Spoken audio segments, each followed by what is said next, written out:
কষ্ট পেয়ে কী করবো, ঘরে বসে থাকি, কান্না করি, না খেয়ে বসে থাকি, কিংবা অনেক খাই, কিংবা কিংবা ডিপ্রেশনে বসে স্লিপিং পিল খাই, এক্সেট্রা এক্সেট্রা। আমরা কি করি, মানে মনে কষ্ট পেলে কিংবা কোনো কোনো কোনো আঘাত পেলে আমরা ডিপ্রেশনে যেয়ে নিজেকে ছেড়ে দিই।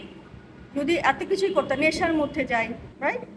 এত কিছু না করে যদি আমরা জিমে নিজেদের টাইমটা ওয়েস্ট করি, এটাতে তুমি অ্যাটলিস্ট তোমার হেলথ, ওয়েলথ, মেন্টাল স্যাটিসফ্যাকশন আসবে, যেটাতে স্লিপিং পিল খাও বা যে পিল খাও না কেন ফ্রাস্ট্রেশন কমানোর জন্য, ওটা কিন্তু সব কিছু সাইড এফেক্ট আছে। জিমেরও সাইড এফেক্ট আছে, নাই তা না। কিসের? সেটা গুড একটা হেলথের, গুড একটা মাইন্ডের সাইড এফেক্ট আছে। তো সব কিছু বাদ দিয়ে যদি মনে করো যে সুস্থ হতে পারছো না, তাহলে তুমি জিমে ভর্তি হও।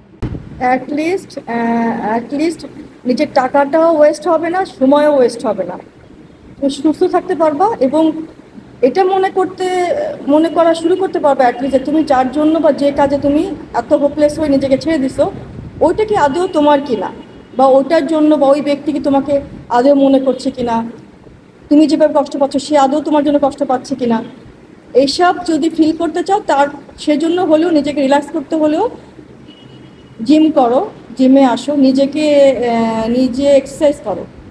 শুধু যে জিমে আসে করতে হবে, নট লাইক দ্যাট, বাসায় যদি করো তাও হবে। বাট জিম হচ্ছে এনভায়রনমেন্ট, একটা ব্যাপার থাকে। তো সব কিছু বাদ দিয়ে জিম করো, এখানে নিজেকে ইনভেস্ট করো।